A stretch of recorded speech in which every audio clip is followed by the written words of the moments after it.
kunci ya, Anissa ya. Hanya ada 6 subtema yang kita bahas malam hari ini, dan juga jika menggunakan terminologi atau istilah maka harus dijelaskan. Dan selanjutnya kami persilakan calon presiden nomor urut 1 Bapak Anies Baswedan untuk bertanya kepada calon presiden nomor urut 3 Bapak Ganjar Pranowo. Waktu Bapak 1 menit, kami persilakan Pak Anies. Terima kasih Pak Ganjar. Pertanyaan ini terkait dengan kinerja Kementerian Pertahanan.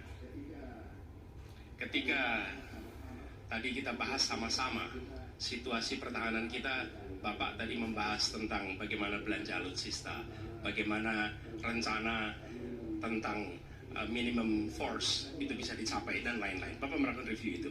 Nah, di sisi lain, Bapak juga waktu itu pernah memberikan penilaian atas kinerja penegakan hukum di Indonesia. Bapak beri skor 5 atas kinerja hukum di Indonesia. Pertanyaannya sekarang terkait dengan pertahanan, berapa skor yang Bapak berikan atas kinerja Kementerian Pertahanan yang dipimpin oleh Bapak Prabowo? Silakan Pak Ganjar. Baik, masih ada waktunya, Pak Anies? Cukup, Pak Anies? Cukup. Baik. Baik, langsung saja kami persilakan Pak Ganjar untuk menjawab pertanyaan dari Pak Anies. Waktu Bapak 2 menit dimulai ketika berbicara, silakan. 5 juga. Saya punya datanya dan kemudian akan saya sampaikan. Maka di meja saya sudah saya siapkan data satu persatu. Namun demikian Mas Anies, tentu saja ada yang ingin saya sampaikan dari apa yang tadi sudah saya utarakan. Ketika kemudian kita ingin membangun sistem pertahanan kita, maka dalam perencanaan kita tidak boleh gonta-ganti. Kita mesti ajak, mesti konsisten. Kedua, kita mesti mendengarkan betul-betul dari seluruh matra. Maka seluruh proses perencanaannya harus bottom up. Sehingga saya ketemu dengan seseorang berpangkat cukup tinggi, Pak, kalau Bapak kasih persenjataan kepada saya yang tidak saya butuhkan, sudah saya siapkan museum untuk saya taruh di sana. Situasi seperti ini tentu tidak mengenakan, tapi ini harus kita buka apapun kondisinya untuk perbaikan bangsa. Kritik otokritik itu menyehatkan. Tidak ada kok rasa dengki di hati saya. Yang ada adalah bagaimana rasa cinta tanah air ini mesti kita wujudkan, agar kemudian kita betul-betul bisa menjadi negara kuat di banyak area dan kita berbicara di dunia internasional disegani. Bung Karno pernah menyampaikan itu. Daulat politik itu wajib. Berdikari dalam bidang ekonomi mesti dituju. Dan kita punya kepribadian dalam kebudayaan. Sekarang daulat ekonomi pertahanan kita mesti kita tunjukkan. Maka ketika banyak perusahaan-perusahaan waktu itu yang sangat strategis dibikin, itu mimpi sejak dari lama pendiri bangsa agar kita menjadi negara kuat. Dan itulah yang sebenarnya kita-kita yang harus meneruskan itu. Begitu, Mas Anies. Terima kasih Pak Ganjar. Cukup Pak Ganjar. Baik Pak Anies, silakan menanggapi jawaban dari Pak Ganjar. Waktu 1 menit Pak Anies, silakan. Jadi TNI, tentara kita, polisi kita, semua bekerja luar biasa di lapangan. Kita harus berikan rasa hormat dan terima kasih karena mereka mengerjakan hal-hal yang sulit, hal-hal yang berat. Tapi sisi kebijakan menurut saya lebih parah. Kenapa? Di era Pak SBY kenaikan gaji terjadi 9 kali. Selama era ini hanya bernaik gaji 3 kali dan akan naik nanti tahun depan karena menjelang pemilu mungkin naik gajinya. Tapi di sisi lain kesejahteraannya tidak dipikirkan dengan serius. Tukin hanya 80%. Lihat Kementerian Keuangan, lihat Kementerian PUPR, menteri-menteri yang mengusahakan peningkatan tukin di mereka. Lalu kita lihat tadi alutsista yang bekas, yang itu resikonya adalah keselamatan dari TNI kita. Mereka bekerja keras menjaga setiap jengkal tanah Republik ini, tetapi mereka tidak didukung dengan policy. Karena itu menurut saya skornya justru di bawah 5, Mas Ganjar. Kalau 5 itu ketinggian, Pak Ganjar. Terima kasih, Pak Ganjar. Baik, waktu habis Pak Anies. Pak Ganjar, silakan jawab pertanyaan dari Pak Anies. Waktu Bapak 1 menit. Silakan Pak Ganjar. Mas Anies gak usah takut. Disebut aja angkanya berapa gitu loh. Kayak saya gitu loh. Jangan di bawah 5, sebut aja berapa. 11, Mas. Dari 100. Ini sedikit ngajari kendel Mas Anies biar berani. Apa yang kemudian saya lakukan dari jawaban saya untuk membela para TNI kita. Saya bersama mereka. Saya mendengarkan, saya berkeliling Indonesia, saya mampir bertemu di rumah-rumah mereka, di asrama-asrama mereka. Maka kami tidak mau kalau kemudian mereka, mohon maaf, bertempur dan mati sia-sia. Saya tidak rela. Maka itulah yang saya bela. Maka perencanaan bottom up itu betul-betul sebuah perencanaan yang mereka inginkan, mereka harapkan, dan mereka bisa menggunakan dengan sangat efektif, termasuk pada soal kesejahteraan tadi yang disampaikan, dan saya sepakat pada soal itu. Baik, terima kasih Pak Ganjar. Mohon tenang, mohon tertib Bapak dan Ibu sekalian. Kita akan lanjutkan. Kami persilakan kepada Capres nomor 2 Pak Prabowo untuk bertanya kepada Capres nomor 1 Bapak Anies Baswedan. Waktunya 1 menit Pak Prabowo, kami persilakan. Saya cukup kaget karena beberapa hari yang lalu calon wakil presiden Bapak menyampaikan bahwa negara kita tidak dalam keadaan perang, sehingga untuk apa kita harus beli alat-alat perang. Tapi hari ini Bapak mengatakan Bapak setuju dengan kenaikan anggaran 1-2%. Jadi itu saya minta ketegasan. Yang kedua, ya sekali lagi data-data yang Bapak pegang adalah keliru, dan juga Pak Ganjar tadi juga banyak kelirunya. Saya sangat transparan, dan semua partai yang mengusung Bapak Profesor Anies mendukung APBN, berarti mendukung program saya, termasuk PDIP di Komisi 1. Waktu habis Pak Prabowo. Baik, Pak Anies silakan untuk menjawab pertanyaan Pak Prabowo. Waktu Anda 2 menit. Silakan. Ya, jadi kita butuh pertahanan yang sesuai dengan ancaman nyata yang ada di depan kita. Ancaman ini dirasakan oleh siapa? Dirasakan bukan saja di dalam batas-batas teritorial, tapi juga di keluarga. Bagaimana ancaman atas penipuan online, bagaimana ancaman atas peretasan, bagaimana ancaman atas judi online, bagaimana ancaman-ancaman terorisme. Itu semua membutuhkan perhatian. Jadi bukan memutuskan untuk belanja alutsista berdasarkan selera dan berdasarkan preferensi masa lalu, tapi justru harus mencerminkan kebutuhan masa depan. Inilah yang menurut kami penting. Ya, anggarannya perlu kita tingkatkan, tapi jangan keliru, ancamannya juga mengalami pergeseran. Jadi itulah sebabnya mengapa kita melihat perlunya ada strategi yang baik. Supaya apa? Supaya kekuatan yang kita miliki, mereka bisa bekerja dengan optimal, tidak sia-sia.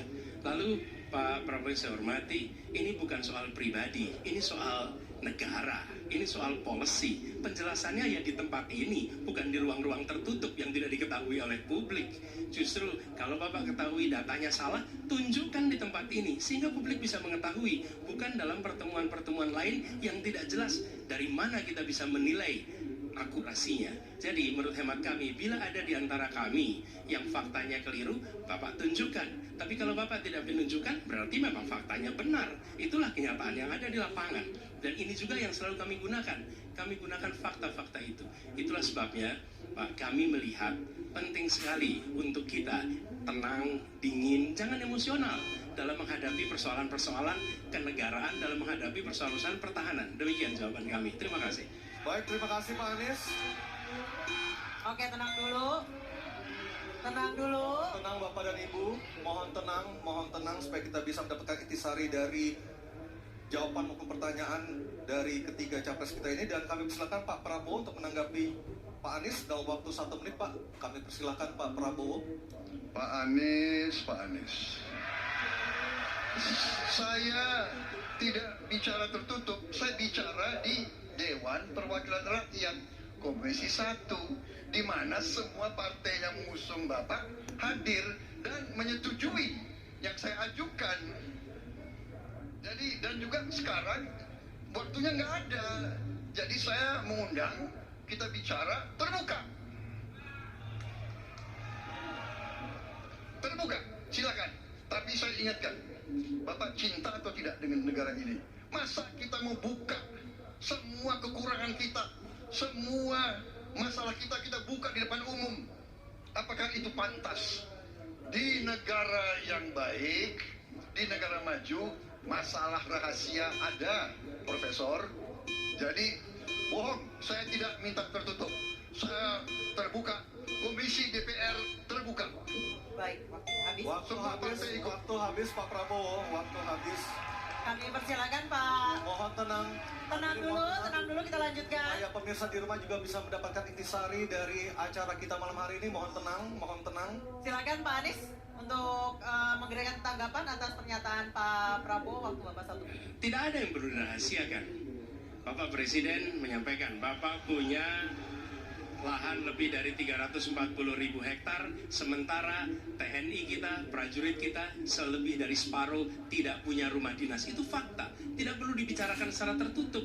Itu kekurangan yang harus kita perbaiki. Dan ketika tadi Bapak mengatakan Bapak akan meningkatkan kesejahteraan, Pak, Bapak ini sudah Menhan selama 4 tahun, hampir 5 tahun, bukan calon Menhan. Jadi harusnya menunjukkan inilah yang sudah saya kerjakan, bukan mengatakan apa yang akan dilakukan. Nah, saya menyampaikan bila saya ditugasi maka kenaikan gaji dilakukan tiap tahun.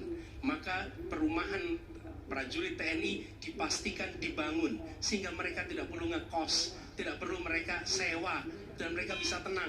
Mereka diminta mempertahankan setiap jengkal, tapi kita tidak memberikan tempat tinggal bagi mereka berdinas. Itu tidak benar, itu harus dikoreksi. Baik, waktu habis. Terima kasih Pak Anies. Mohon tenang Bapak dan Ibu, mohon tenang. Tenang dulu yuk supaya kita bisa lanjutkan acaranya.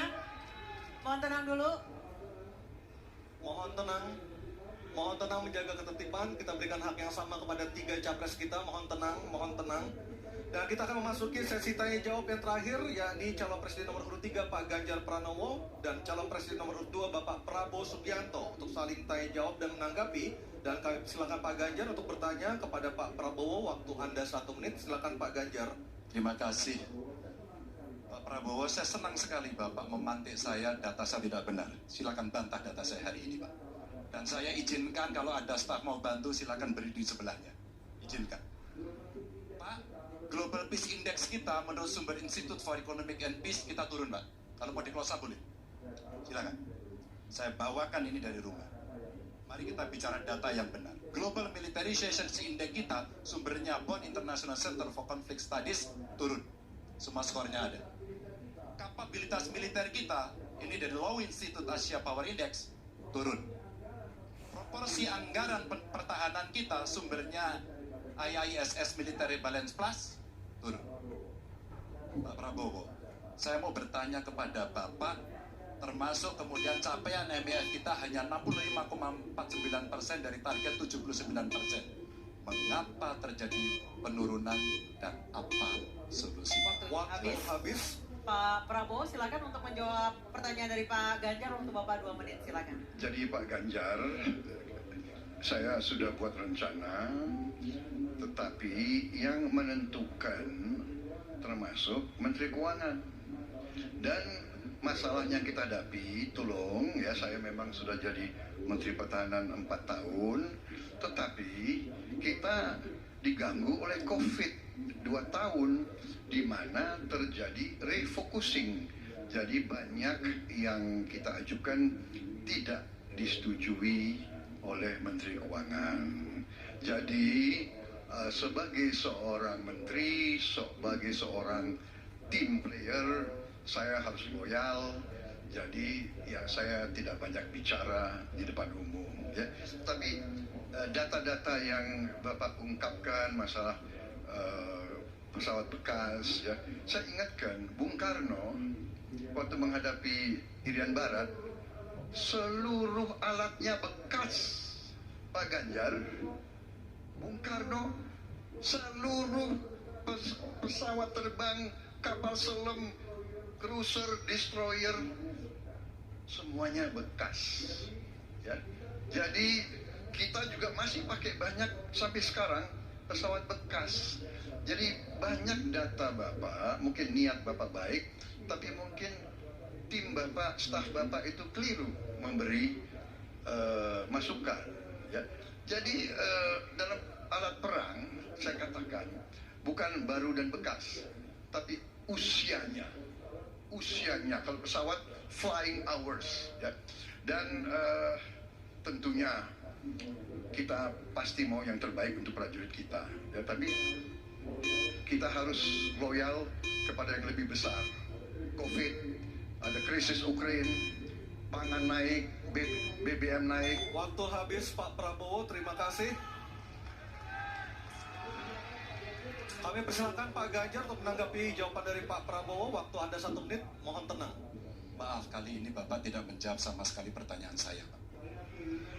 Saya pengen data yang Bapak katakan salah, data pertahanan Anda ini, Anda pertahanan saya, silahkan Anda bantah di sini. Bapak tidak mampu membantah dan Bapak menjelaskan pesawat bekas. Saya tidak pernah berbicara pesawat bekas dalam pertanyaan saya. Minimal saya bertanya, tadi kalau Bapak mendengarkan terakhir, capaian MIF kita hanya 65-49% dari target 79%, dan ini mengkhawatirkan karena akhir tahun ini sudah harus selesai. Bapak juga tidak menjawab. Jadi artinya sebenarnya apa yang Bapak jawab dari seluruh pengelolaan pertahanan yang ada di Indonesia ini? Sungguh-sungguh saya meragukan itu karena data ini kemudian Bapak tidak mampu membantah di sini. Bahkan saya sudah memberikan ruang terbuka, kalau ada staf yang bisa membantu silakan berdiri di sini. Staf saya, oh Anda mau bilang angkanya, silakan naik ke sini.